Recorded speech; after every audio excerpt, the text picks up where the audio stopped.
नौकरी चाकरी को एड़े पुना ओना आदते चार दिन के हर हवन साथ झारखंडी आदिवासी मूल वासी को रहने हर आपे एवेन पे आते हैं एवेन आते कहीं अब नौकरी चाकरी जवान संरक्षण में दोहर दबल पे कहीं अब जोइला माता मुख्यमंत्री लिखा कहीं अब स्थानीय नीति खतरनाक स्थानीय नीति लागू दबना अपना स्थानीय नीति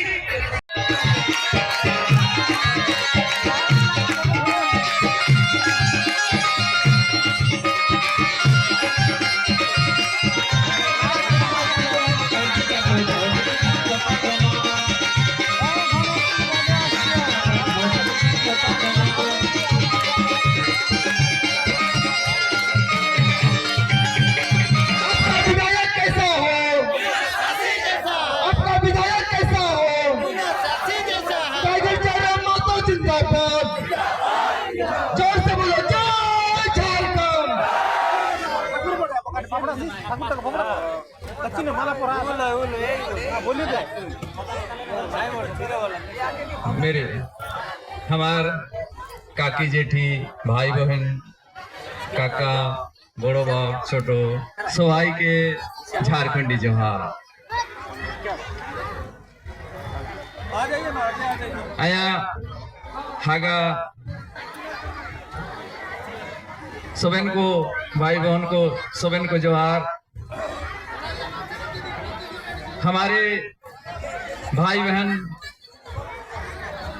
माँ फूफू जेठी बड़े भाई छोटे भाई सबों को हार्दिक अभिनंदन नमन।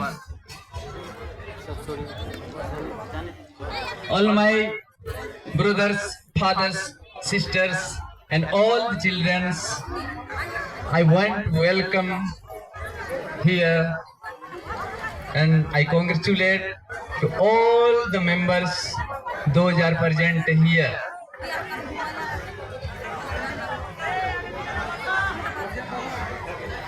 सबाई माँ बहन के हमार हार्दिक हार्दिक अभिनंदन अपनारा हमारे इज्जत के समझ से मान से इटार जन ने हमें जन्म जन्म आभार थाकवी। मेरे भाइयों एवं बहनों, आप लोगों ने जिस हौसला के साथ इस मैदान में डटे हुए हैं, इससे ऐसा लगता है कि हमारा झारखंड जग गया है, हमारे झारखंड वासी जग गए हैं और हमारा झारखंड में बदलाव निश्चित है। टाइगर जयराम महतो का जो प्रयास है वो सब जानते हैं। हमारे प्रिंट मीडिया, पत्रकार मीडिया, दूर दराज के जितने भी पुलिस प्रशासक, मेरे भाई एवं बहनों, जो भी व्यवस्था से जुड़े हुए हैं वो सब जानते हैं कि हमारे सुप्रीमो टाइगर जयराम महतो के द्वारा जो नई व्यवस्था को लाने के लिए पुरजोर प्रयास किया जा रहा है, उसमें हम सबों का योगदान सार्थक होना चाहिए। मेरे माँ बहनों, आज 24 वर्ष हो गया बिहार से झारखंड अलग होने तक में, लेकिन हम झारखंडी हैं या बिहारी हैं कि क्या हैं, हमारा परिभाषित अभी तक नहीं हुआ। हमारा क्षेत्र अलग तो हुआ, झारखंड अलग तो हुआ, लेकिन उसमें कोई रखवाली करने के लिए कोई बाउंड्री नहीं हुआ, जिससे हमारा झारखंड अलग होने के बावजूद भी बाहर से अनेक लोग आते हैं, यहाँ बैठते हैं, यहाँ रोजगार करते हैं, यहाँ नियोजन होती है। हमारे झारखंडियों के लिए नहीं, पूरे भारत देश के सब लोगों के लिए ऐसा नियोजन नीति हमारे यहाँ का 24 साल में जो सरकार आया, कोई नियोजन नीति, कोई सार्थक नियोजन नीति अभी तक नहीं बन पाया। मेरे माँ एवं बहनों, नियोजन नीति बहुतों को ऐसा होता है कि नियोजन नीति क्या है। नीति एक ऐसी नीति है, एक विधायक जो विधानसभा में ऐसी नीति बनाई जाती है, उसी नीति के तहत हमारे किसी भी राज्य में, या झारखंड हो या बिहार हो या उड़ीसा हो या बंगाल हो, उसी नीति के तहत नियोजन की दिया जाता है, उसको सरकारी नौकरी दी जाती है। लेकिन अभी तक हमारे झारखंड के लिए कोई नीति नियम नहीं बना है, जिसके चलते हमारे झारखंड में एक चपरासी, एक गांव का छोटा से छोटा पद में भी हमारे बाहर के लोग जो गैर झारखंडी हैं, झारखंड के रहने वाले नहीं हैं, वो लोग यहाँ नौकरी पाते हैं। और हमारे लोग जो पढ़े लिखे हैं लेकिन फिर भी नौकरी उन्हें नहीं मिलती है। ये बड़ी दुख की बात है कि हमारा सरकार क्या करती है। क्या झारखंड लोग कराने के पीछे हमारे जो जितने कुर्बानी दिए, जितने नेताओं ने जितने कुर्बानी दिया, हमारे पूर्वजों ने कितने कुर्बानियां दी, क्या यही था कि हमारे यहाँ झारखंड अलग हो करके हम लोगों को रोजगार नहीं मिलेगा, हम लोगों को नौकरी नहीं मिलेगी? तो ऐसी व्यवस्था 24 साल से जो सरकार बना के ला रहा है, बनाया हुआ है, इस व्यवस्था को समाप्त करने के लिए टाइगर जयराम महतो और उसका टीम या जेल के झारखंड लोकतांत्रिक क्रांतिकारी मोर्चा के तहत जो कार्य किया जा रहा है, अगर आप लोगों का साथ होगा तो आने वाले समय में हमारे झारखंडियों को रोजगार मिलेगा, सिर्फ और सिर्फ झारखंडियों को नौकरी मिलेगी।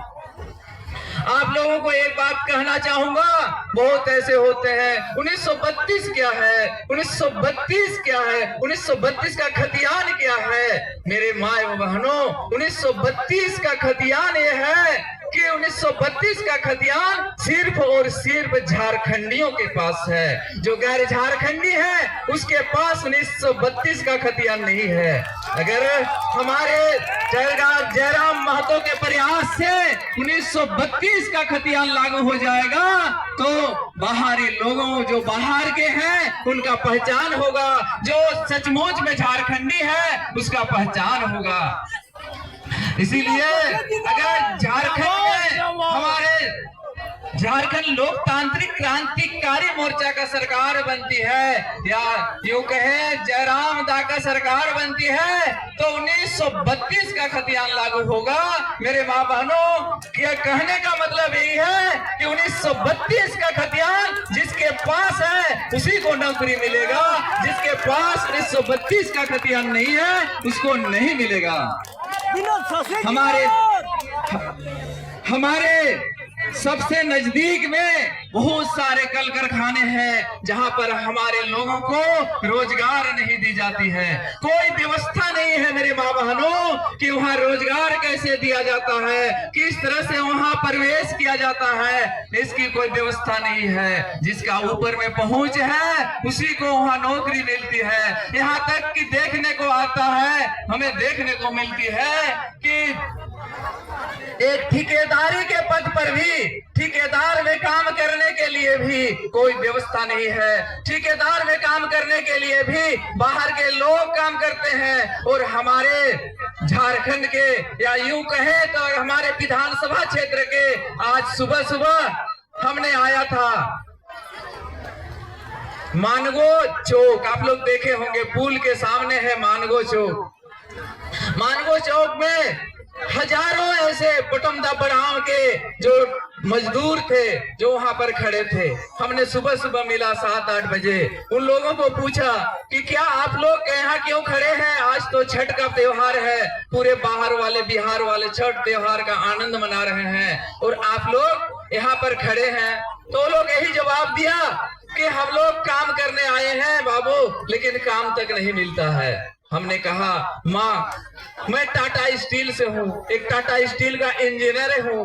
अगर आप लोग की ऐसी स्थिति है, हम इधर से गुजरते हैं, हमेशा गुजरते हैं, देखते हैं, हमको अच्छा नहीं लगता है, तो हम चाहते हैं कि टाटा स्टील में इतना बाहर के लोग इतना ठेकेदारी में काम करते हैं, रोज उनको रोजगार मिलता है। अगर हमको जिताइएगा, इस कैंची छाप में वोट दे करके अगर हम विजय होते हैं तो आप लोगों को या मानगो गोल चक्कर में खड़ा नहीं रहना पड़ेगा। आप लोगों को कंपनी के अंदर आप लोगों को ठेकेदारी में काम दिला देंगे। तो मेरे उसने क्या कहा जानते हैं? सब आता है ऐसा ही बोलता है, सब आता है ऐसा ही बोल के चला जाता है, लेकिन कोई काम नहीं करता है। कोई काकी बोलेगा, कोई माँ बोलेगा, पैर छू लेता है। तो हम उनको बहुत समझाने का कोशिश किया कि माँ, हम ऐसा नहीं है, हम टाटा स्टील के इंजीनियर हैं। आपके यहाँ से जितने भी विधायक गए होंगे अभी तक जो बने हैं, हम टाटा स्टील को जानते हैं, अंदर से जानते हैं। मेरे उतना किसी को पता नहीं है, इसलिए हम दावा करते हैं। वो बहुत सारे मेरे बुजुर्ग अंकल लोग भी थे, हम बोले उन लोग को, देखिए मेरा बात मान लीजिए, अगर हम जीत जाते हैं और इधर से अगर हम इस रास्ता से गुजरेंगे, आप लोग को बता देते हैं कि आप लोग मेरा गाड़ी को यहीं पर रोक लीजिएगा। अगर हम नहीं करेंगे तो आप लोग खड़ा हो जाइएगा और मेरा गाड़ी को रोक लीजिएगा, अगर आप लोग को टाटा स्टील में काम नहीं दिला पाते हैं।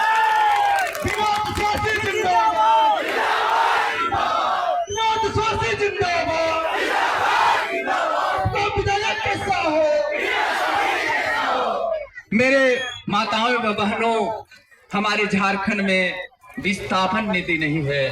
शायद बहुतों को नहीं पता होगा विस्थापन नीति क्या होता है। विस्थापन जैसे ये मैदान में अगर कोई कंपनी आती है और ये मैदान में अगर मेरा घर होता है, मेरे बाप माँ मेरे गांव घर का घर होता है, तो उसको तोड़ दिया जाता है और उस जगह पर एक फैक्ट्री बनाया जाता है। वो कंपनी कुछ मुआवजा देती है, 5-10 लाख दे देती है और बेचारा घर को खाली करना पड़ता है और वो दूसरा जगह चला जाता है। उसी तरह से हमारा टाटा स्टील है, हम उसी के एक पार्ट्स हैं, लेकिन मैं टाटा स्टील का ही उदाहरण देना चाहूंगा।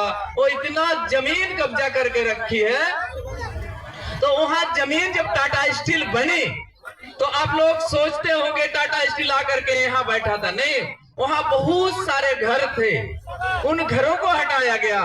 वहां हमारे लोगों का, बहुत सारे महतो लोगों का, बहुत सारे भूमिज लोगों का, बहुत सारे माझी लोगों का वहां जमीन था। उस जमीन को, उनके घर को हटा दिया गया पैसा दे करके, और पैसा दे करके हटा दिया गया। वो लोग पैसा तो ले लिए, लेकिन अभी तक वो जिस माझी लोग का जो जमीन था पैसा ले लिए, लेकिन वो माझी लोग कहाँ चले गए अभी तक पता नहीं चलता है। वो कहती है कि कोई कंपनी आते समय कि विकास के लिए हम ऐसा कर रहे हैं, कंपनी लगा रहे हैं, लेकिन मेरे माताओं व बहनों, ये किस तरह की विकास है? अगर मेरा जमीन में अगर कोई कंपनी बैठेगी और मेरा अस्तित्व को ही खत्म कर देगा, मेरा आने वाले पूर्वज ही खत्म हो जाएंगे, तो इस तरह का विकास हमें नहीं चाहिए। विकास ऐसा हो आने वाला पीढ़ी भी उसमें वो फले फले और विकसित होता रहे।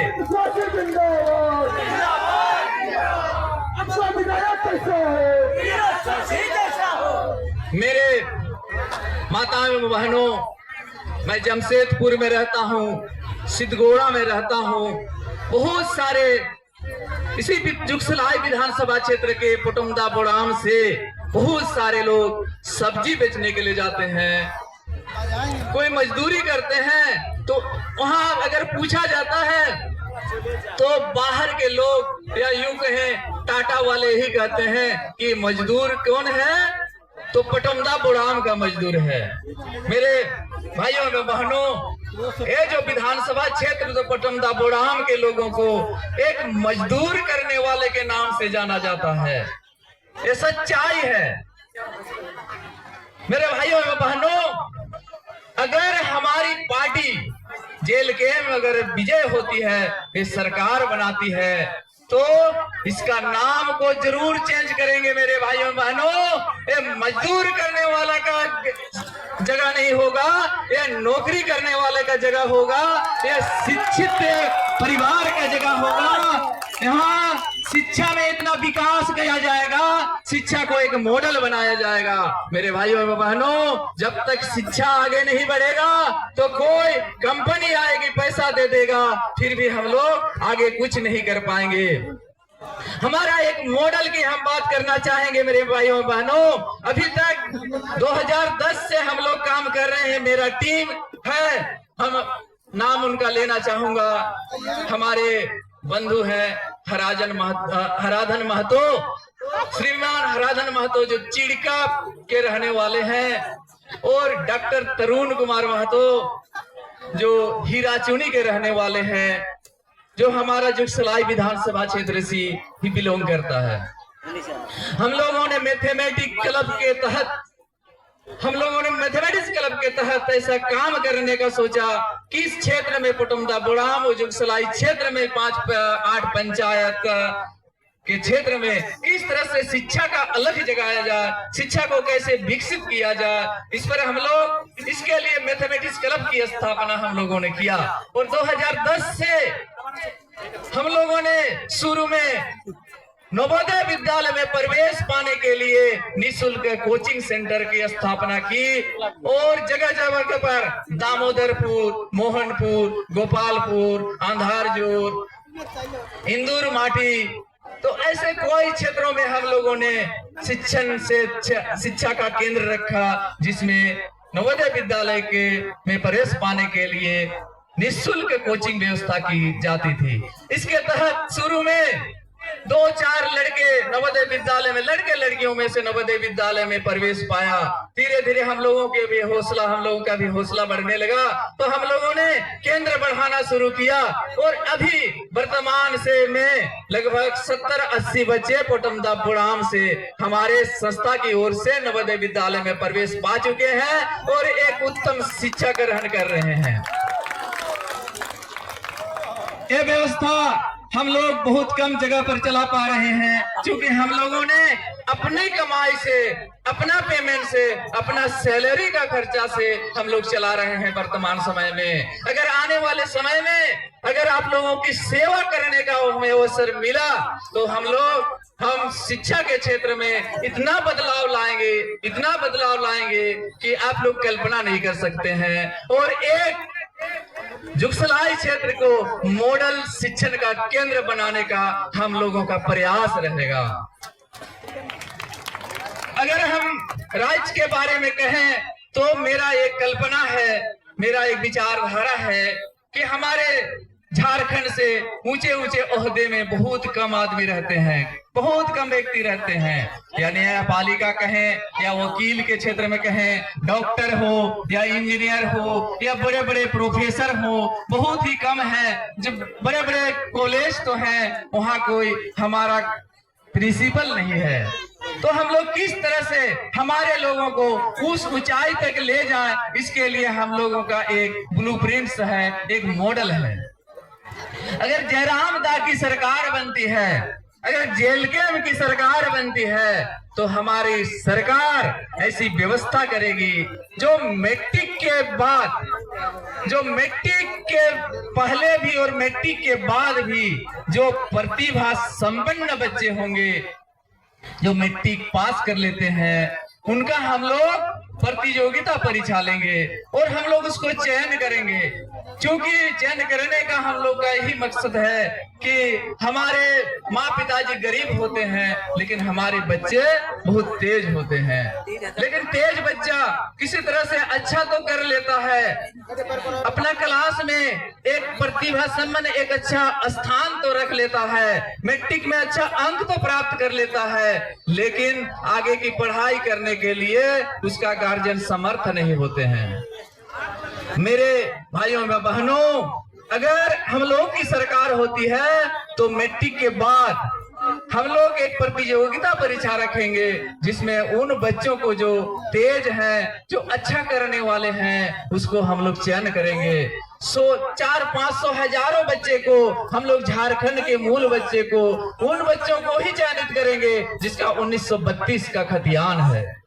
उन बच्चों को चयन करके मेरे भाइयों व बहनों, हम लोग आगे यही करेंगे कि उनको जिसका जो रुचि है, अगर कोई इंजीनियर बनना चाहता है, कोई डॉक्टर बनना चाहता है, कोई जज बनना चाहता है, कोई वकील बनना चाहता है, कोई बड़े पदाधिकारी बनना चाहता है, IAS अफसर बनना चाहता है, तो उन बच्चों को हम लोग ऐसा कोचिंग सेंटर में सरकार के खर्च में भी पढ़ने के लिए भेजेंगे जहां वो निःशुल्क होगा और वहां वो पढ़ाई करेगा। और पढ़ाई करके जब ऐसे बच्चे सब जगह में, कोई डॉक्टर के क्षेत्र में आगे बढ़ेगा, कोई इंजीनियर के क्षेत्र में आगे बढ़ेगा, कोई वकील के क्षेत्र में आगे बढ़ेगा, कोई IAS ऑफिसर बनने के क्षेत्र में आगे बढ़ेगा, तो उनका सरकार अपने स्तर से, सरकार की खर्चा से उसको वहन करके सरकार वहन करेगी। और एक समय ऐसा आएगा कि हमारे झारखंड के मूल बच्चे, मूल निवासी जो होंगे वही हमारे IAS अफसर होंगे, हमारा DC वही होगा, हमारा SDO वही होगा, हमारा बड़ा हॉस्पिटल में बड़ा डॉक्टर ही होगा, हमारे न्यायपालिका बड़े कोर्ट में हमारा आदमी वहां जज रहेगा, हमारा आदमी वकील रहेगा, और ये सारा सरकार वहन करेगी। ऐसी व्यवस्था हम लोग करेंगे, ऐसी विधानसभा में हम लोग नीति बनाएंगे। मेरे भाइयों व बहनों, अगर ऐसी नीति बनेगी तो क्या हमारे बच्चे, आने वाली पीढ़ी क्या कोर्ट में नहीं होगा, जज नहीं बनेगा, क्या बड़ा डॉक्टर नहीं बनेगा, क्या बड़ा इंजीनियर नहीं बनेगा? तो मेरे भाइयों व बहनों, जयराम दा की सरकार अगर आती है तो बहुत ऐसे परिवार को, आने वाली पीढ़ी को हम लोग इस तरह से संवारेंगे, हम लोग प्रतिभा को सम्मान देंगे, तभी हमारा झारखंड आने वाले समय में उन्नति को प्राप्त होगा। मेरे भाइयों व बहनों, आगे आ जाइए थोड़ा। मेरे भाइयों व बहनों, अभी तक जो नहीं हुआ है वो चीज जयराम दादा करने जा रहा है। आप लोग देखे होंगे, सुने होंगे, आज तक जो जयराम दा जो खुल करके, मुखर करके जो बात रख रहा है, कोई नेता नहीं रख रहा है, कोई नेता नहीं रख रहा है। यहाँ तक जो भी नेता आया है वो नेता हमेशा हम लोगों को छीनने का काम किया है और राजनीति कर रहा है। मेरे माताओं, हम कोई नेता नहीं, आप लोगों का बेटा हूं और एक बेटा बन के काम करूंगा। एक माँ बाप के लिए जो किया जाता है वो करूंगा। मेरे भाइयों और बहनों, गौर से सुनिएगा, हमारे नेता लोग किस तरह का काम किए हुए हैं, लेकिन हम लोग को पता ही नहीं चलता है वो नेता कर रहे हैं। हम लोगों को ऐसा लगता है कि वो नेता नहीं, हम खुद इस मजबूरी का शिकार हैं। ऐसा नहीं है मेरे भाइयों बहनों, जो भी किया है, जो हमारी परिस्थिति इस तरह की है, इसके पीछे हमारा नेता का हाथ है। जो भी आप लोग चयन किए हैं, हमारी गलती है। हम लोग जिस नेता को चुना है उसी ने हम लोगों की यह हस्र किया है। मेरे साथियों, एक छोटा सा कहानी सुनिएगा, मैं आप लोगों को सुनाना चाहूंगा। स्टालिन एक बहुत बड़े राजनीतिज्ञ थे। हल्ला मत कीजिएगा। स्टालिन एक बहुत बड़े राजनीतिज्ञ थे। तो एक दूसरा राजनीतिज्ञ उस स्टालिन के पास पूछने के लिए गया था कि हमको नेता कैसे करना है, नेतागिरी कैसे करना है, राजनीति कैसे करनी है। तो एक दिन वो बोला कि कल सुबह को आप आ जाइए मेरे घर, हम आपको राजनीति सिखा दूंगा। मेरे साथियों, जब वो दूसरा दिन गया तो वहां स्टालिन चुपचाप अपना आंगन में बैठा हुआ था, और जैसे वो प्रवेश किया तो उसके हाथ में एक मुर्गा था, एक हाथ में एक मुर्गा था। उस मुर्गा के पंख को नोचने लगा, मुर्गा के पंख को नोच नोच के उसको पंख विहीन कर दिया और चुपचाप वो जमीन पर रख दिया, और स्टालिन कुछ बोला नहीं। जो नेता वहां पर राजनीति सीखने, टाइगर जयराम महतो जी का आगमन होने वाला है। कृपया आप लोग अपना अपना जगह में सुरक्षित रहे और विशेष देरी नहीं। যার অপেক্ষায় আপনারা এতক্ষণ ছিলেন উনি রাস্তার মধ্যে আছে, মাত্র 10 মিনিটের মধ্যে উনি পৌঁছেছেন আপনাদের কাছে। তাই আপনারা কেউ অধৈর্য হবেন না, আপনারা কেউ অধৈর্য হবেন না।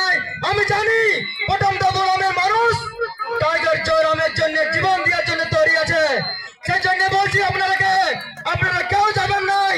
আর 10 মিনিটের মধ্যে টাইগার জয়রাম মাহাতো আসছে আপনাদের কাছে। और मेरे साथियों, उसके बाद हुआ क्या, स्टालिन वहीं बैठा रहा और आधा एक घंटा तक स्टालिन उस आदमी को कुछ नहीं बोला जो राजनीति सीखने गया था। थोड़ा देर हुआ, 2-3 घंटा बीत गया तो स्टालिन अपना पॉकेट में चना लेकर के, चना जानते हैं ना, चना लेकर के वो बोला कि चलो इस आंगन का भ्रमण करते हैं।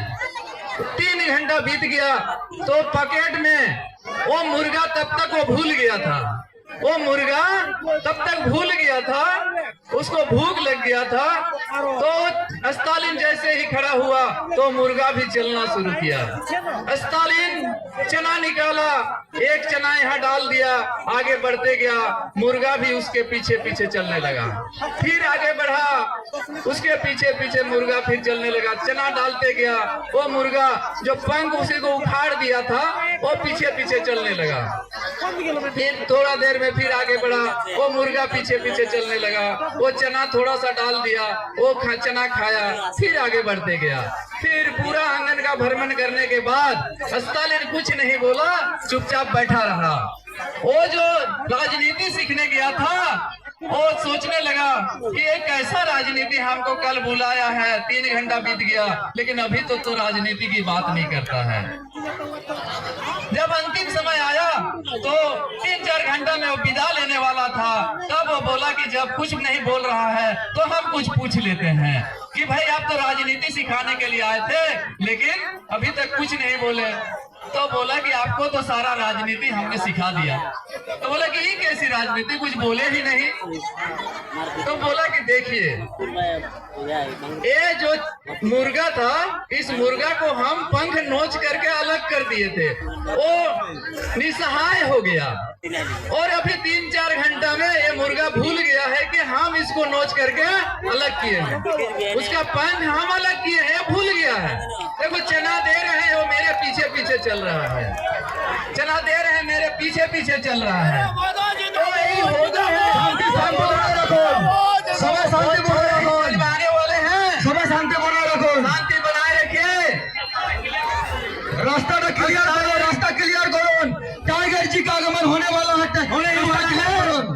और अपना शांति बनाए रखो, शांति बनाए रखिए, शांति सुबह शांति बनाए रखो, शांति बनाए रखिए। यही होता है, हमारे राजनीतिज्ञ यही करते हैं कि हमारे पंख को नोच लेते हैं और परिस्थिति ऐसे बना दिए हैं, और अभी चना जैसा कुछ पैसा देने के लिए बड़े बड़े नेता आ जाते हैं। तो मेरे साथियों, मेरे माँ बहनों, हमारी स्थिति जो है, हमारे नेता ऐसा कर दिए हैं और अभी चना डाल रहे हैं, हमारा स्थिति तो ऐसा बना दिए उस मुर्गा की भांति जो नोच खरोच के और जितने भी सारे व्यक्ति के लिए हम लोगों को जीवित रख रहे हैं। मेरे माताओं एवं बहनों, সবাই বসে পড়ুন, टाइगर जी आगमन होने वाला है। साथियों, टाइगर जयराम महतो आपको दिखाई दे रहा है दूर दूर तक। जैसे ही टाइगर जी आएंगे तो आप लोगों को हम इशारा कर देंगे, आप लोगों को हम इशारा कर देंगे। हमारी स्थिति समय बसे बोलून समय किया है, मात्र 10 मिनट वो एक निसहाय करने के लिए किया है। हमें एक सहारा विहीन कर दिया है। अपना धैर्यहीन आप लोग हौसला रखिए, आप लोग हौसला रखिए, हौसला रखिए। रास्ता क्लियर करो, रास्ता हम इशारा कर अपना देंगे। धैर्य हराबेन ना।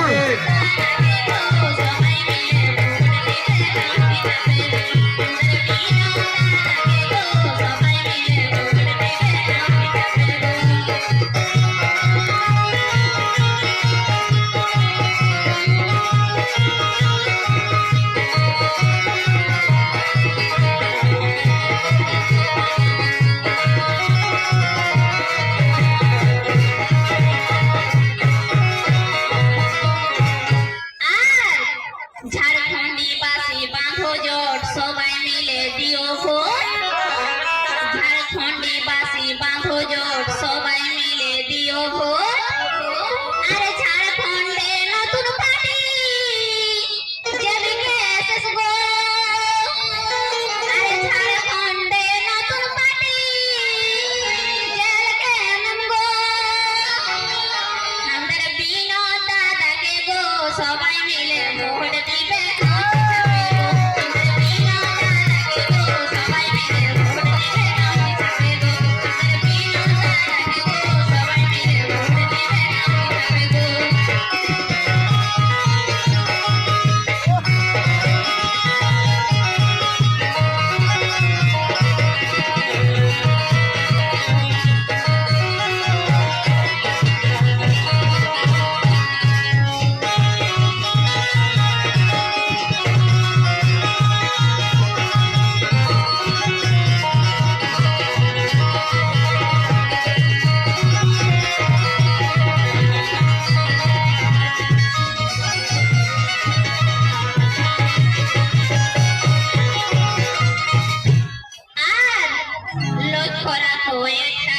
সবাই মিলে করো শপথ, আর লক্ষ্য রাখো একটাই পথ, সবাই মিলে করো শপথ। ঝাড়খণ্ডের পাওয়ার কত দেখান দিবে গো, এই ঝাড়খণ্ডের পাওয়ার কত দেখান দিবে গো, আমাদের জয়রাম দাদাকে গো সবাই মিলে ভোট দিবে।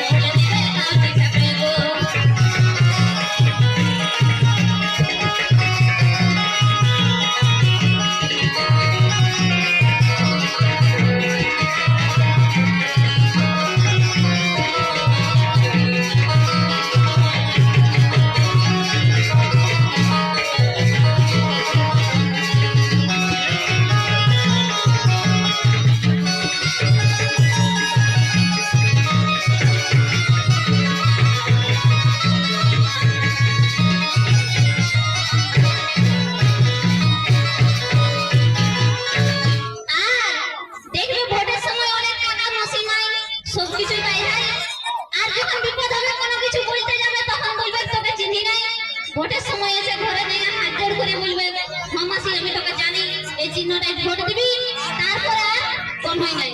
তো তাই সেই গীতে গীতে কি বলে, ভোটের সময় কত কাকা দেখবে পরে সবই ফাঁকা, আর এই ভোটের সময় কত কাকা দেখবে পরে সবই ফাঁকা, আপন মানুষ চিনে নিতে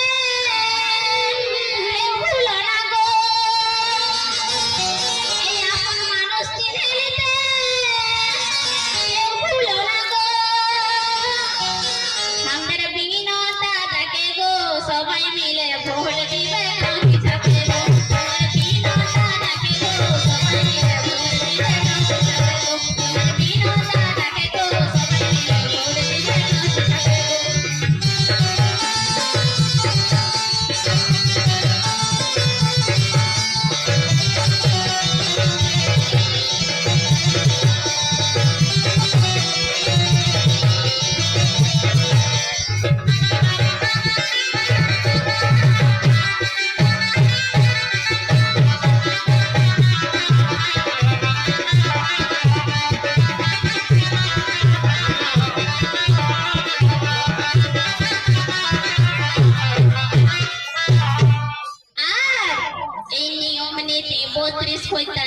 সিন্ধুই লিখছে গান এই নিয়ম নীতি 32 খৈতান কৃপা সিন্ধুই লিখছে গান জয়